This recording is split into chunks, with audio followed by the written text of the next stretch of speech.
बयान देते देते, लेकिन क्या दोस्तों, आप दिल पे हाथ रखिए। मैं भक्तों से भी पूछता हूं, हिंदुओं से भी पूछता हूं। आस्थाएं बहुत बड़ा मायना रखती हैं हिंदू धर्म के लिए, लेकिन क्या इस सरकार ने वाकई में और इसके नेताओं ने क्या गलत नहीं किया राम जन्मभूमि के साथ? क्या प्रियंका गांधी के आरोप गलत हैं या सुप्रिया श्रीनेत बोल रही हैं उनके आरोप?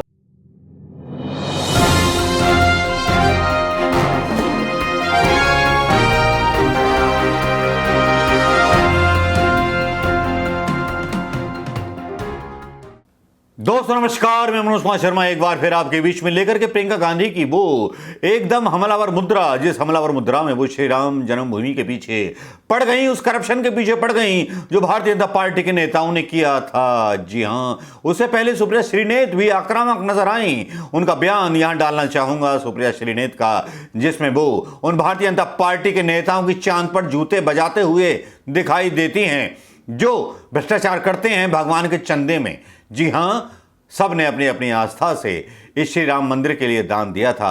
सब ने अपने अपने प्राणों की आहुति दी थी। क्या इस दिन को देखने के लिए कि कुछ नर पशु राम मंदिर की जमीन पर व्यापार करेंगे? कुछ ऐसे नर पशु उन दलितों की ईंटों का अपमान करेंगे जिन्होंने रामशिला में दान किया था? क्या ऐसे नर पशु जो दलितों की भूमि को दान करेंगे महंगे रेट पर? ऐसे नर पशु राम के नाम पर अगर राजनीति करते हैं तो लानत है भारतीय जनता पार्टी पर। और मैं योगी को बोलना चाहूंगा, योगी जी को बोलना चाहूंगा, इनके खिलाफ कड़ी कार्रवाई करें। आज के आरोप मिथ्या नहीं हैं, सच्चे हैं, इसीलिए कांग्रेस ने लगाए हैं। और अगर झूठे हैं तो भारतीय जनता पार्टी को इन आरोपों के खिलाफ, सारे कांग्रेस नेताओं के खिलाफ केस कर देने चाहिए। सुनिए पहले सुप्रिया श्रीनेत को और उसके बाद प्रियंका गांधी की प्रेस कॉन्फ्रेंस। ये मुनाफाखोरी नहीं है। अगर ये भगवान राम के नाम पर होने वाली लूट नहीं है तो वो लूट क्या है? हम लगातार जांच की बात कर रहे थे और विडंबना देखिए, जांच कौन करेगा? जांच करेगा एक लो लेवल का ऑफिसर उत्तर प्रदेश की सरकार में, वो ऑफिसर जिसके रिश्तेदारों ने जमीन वहां खरीदी हुई है। हमारे कुछ सवाल हैं और सवाल इसलिए जरूरी है क्योंकि भगवान राम के नाम पर अगर ये लूटेंगे, जनता को, आस्था को चोट पहुंचाएंगे तो ये देश चुप नहीं रहेगा।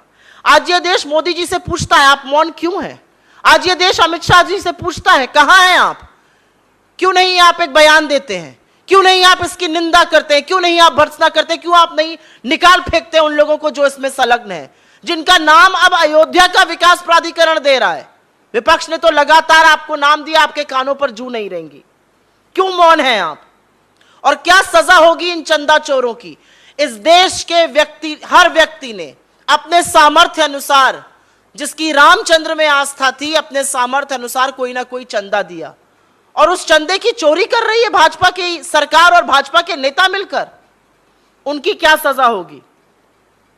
उन लोगों की क्या सजा होगी जो इन डाकुओं के बचाव में पिछले जून से लगातार मैदान में उतरे हुए थे? उसमें से आपके मंत्री थे, आपके नेता थे, आपके प्रवक्तागण थे। क्या होगी उनकी सजा? क्या अभी भी ये जांच लोकल अधिकारी ही करते रहेंगे या आप इसको एक स्पेशलाइज्ड सेल को दीजिएगा जांच करने के लिए? क्योंकि अब मामला साफ है।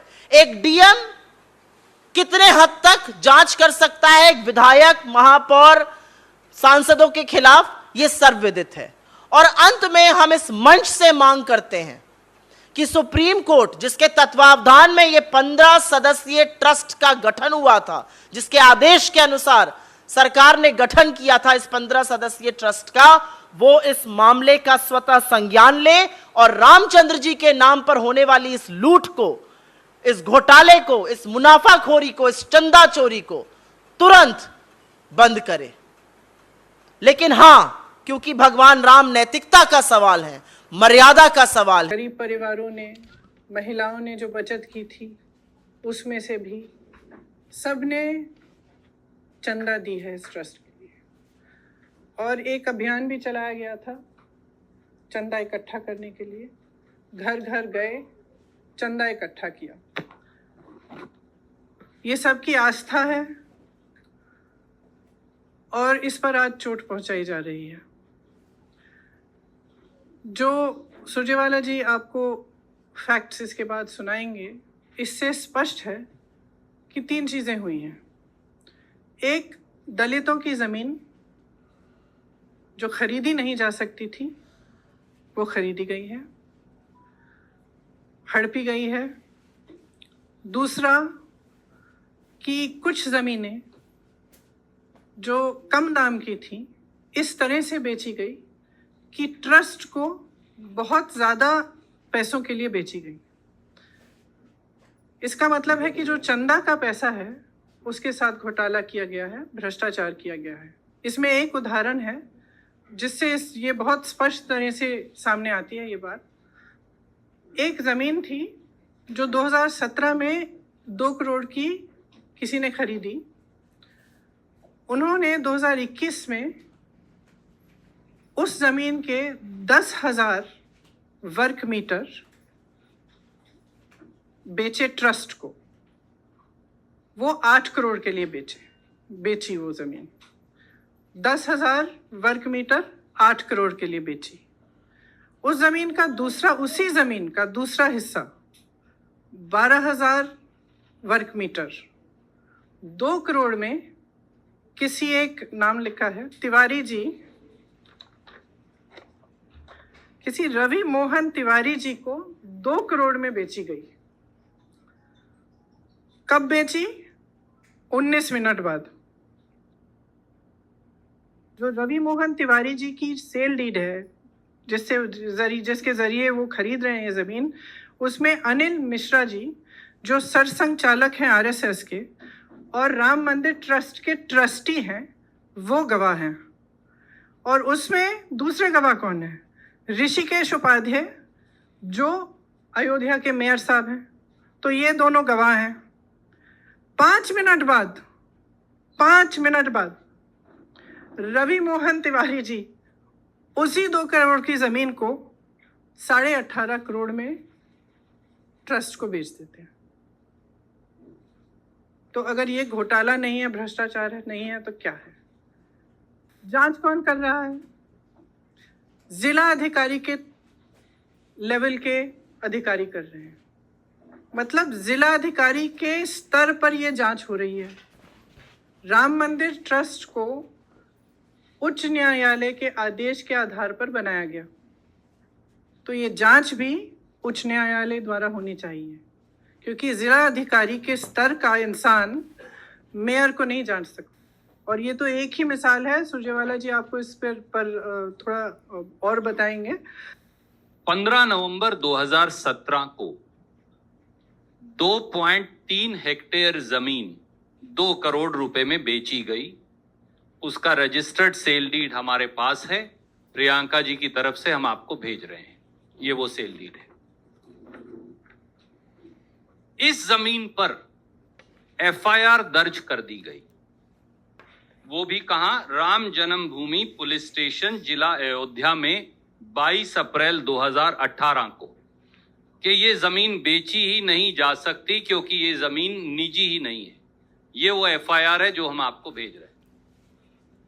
तो ये जमीन बेची ही नहीं जा सकती थी और बाकायदा यूपी पुलिस ने ये एफआईआर दर्ज की। 18 मार्च 2021 को, जैसा प्रियंका जी ने बताया, इस जमीन का आधा भूभाग जो 10,370 वर्ग मीटर है, खरीदने वालों ने, जिन पर एफआईआर दर्ज है कि आप ये बेच ही नहीं सकते, उन्होंने 8 करोड़ रुपए में राम मंदिर ट्रस्ट को टिका दिया। ये वो सेल डीड है, इसकी कॉपी भी हम आपको भेज रहे हैं। इस पर बाकायदा चंपत राय जी ने राम मंदिर ट्रस्ट की तरफ से खरीदी।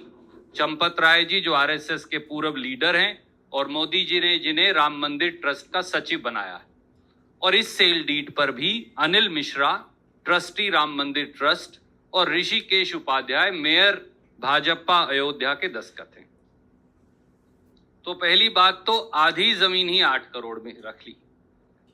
उसके जैसा प्रियंका जी ने बताया, 18 मार्च 2021 को ही 7:10 पर शाम को 12,080 वर्ग मीटर जो उसका दूसरा हिस्सा था जमीन का, वो रवि मोहन तिवारी ने सिर्फ 2 करोड़ में खरीदा। तो ट्रस्ट तो 10,000 वर्ग मीटर 8 करोड़ में खरीद रही है, पर उसके 19 मिनट के बाद एक प्राइवेट व्यक्ति वही जमीन का दूसरा हिस्सा 2 करोड़ में खरीद रहा है, उससे बड़ा हिस्सा, उससे भी बड़ा हिस्सा, और उस पर 12,000 है, वो 10,000 जी, और उस पर ट्रस्टी साइन कर रहा है। तो ट्रस्ट को पता है, जब राम मंदिर ट्रस्ट का ट्रस्टी साइन कर रहा है तो उन्हें पता है। और 5 मिनट के बाद ये वो है जो उन्होंने खरीदा 2 करोड़ में, ये सेल डीड भी हम आपको भेज रहे हैं। और उसके 5 मिनट के बाद 7:15 पे, जैसा प्रियंका जी ने बताया, वो 2 करोड़ की जमीन इसी राम मंदिर ट्रस्ट को 18.5 करोड़ में टिका दी जाती है, बेच दी जाती है।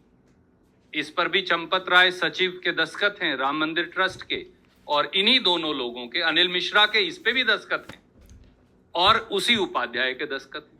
तो उन्हें पता है कि 2 करोड़ की जमीन 5 मिनट में खरीदी थी, उसके बाद बेच दी। ये दुनिया की, प्रियंका जी मुझे कह रही थी कि दुनिया की सबसे जल्दी महंगी होने वाली जमीन है, क्योंकि ये 5,50,000 रुपया प्रति सेकंड से बढ़ रही थी। तो ये शायद दुनिया की सबसे महंगी वाली जमीन हो। एक बात और है जो आपने अभी बताया, अभी 5 बजे के बाद कौन सा तहसील का कार्यालय खुलता है भैया? यहां तो 7:10, 6:51, 7:15 पे रजिस्ट्री हो रही है। और एक उससे भी कमाल की बात है, जब ये जमीन बेची गई तो जो ट्रस्ट ने स्टैम्प पेपर खरीदा वो तो खरीदा 5:22 पर रवि मोहन तिवाड़ी ने, ट्रस्ट ने खरीदा 5:11 पर, और रवि मोहन तिवाड़ी ने खरीदा 5:22 पर। इसका मतलब कि मुझे आपको अगर जमीन बेचनी है तो मैंने जब खरीदी ही नहीं थी, आपने उससे पहले ही खरीद ली, ये समझ के कि हाँ इसको सपना आ गया ट्रस्ट को कि हाँ अमुक आदमी खरीदेगा, उसके बाद मैं उससे खरीदूंगा 2 करोड़ की जमीन 18.5 करोड़।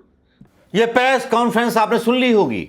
शायद हिंदुत्व के नाम पर वोट लेने वाली भारतीय जनता पार्टी का चेहरा बेनकाब हो गया होगा, बेनकाब हो गया होगा प्रधानमंत्री मोदी का चेहरा, बेनकाब हो गया होगा अमित शाह का चेहरा, बेनकाब हो गया सत्ता के लिए हिंदू धर्म को भड़काने, हिंदू धर्म के युवाओं को भड़काने वाले उस नेता का चेहरा जिसने हिंदू लोगों के हाथ में रोजगार नहीं दिया है, तलवारें हथियार थमा दिए हैं मुसलमानों के खिलाफ, पाकिस्तान के बारे में बयान देते देते। लेकिन क्या दोस्तों, आप दिल पे हाथ रखिए, मैं भक्तों से भी पूछता हूँ, हिंदुओं से भी पूछता हूँ, आस्थाएं बहुत बड़ा मायना रखती हैं हिंदू धर्म के लिए, लेकिन क्या इस सरकार ने वाकई में और इसके नेताओं ने क्या गलत नहीं किया राम जन्मभूमि के साथ? क्या प्रियंका गांधी के आरोप गलत हैं या सुप्रिया श्रीनेत बोल रही हैं उनके आरोप गलत हैं? इनके बारे में अगर आपको कोई जवाब मिले तो ज़रूर लिखिएगा और डालिएगा। नमस्कार, जय हिंद दोस्तों।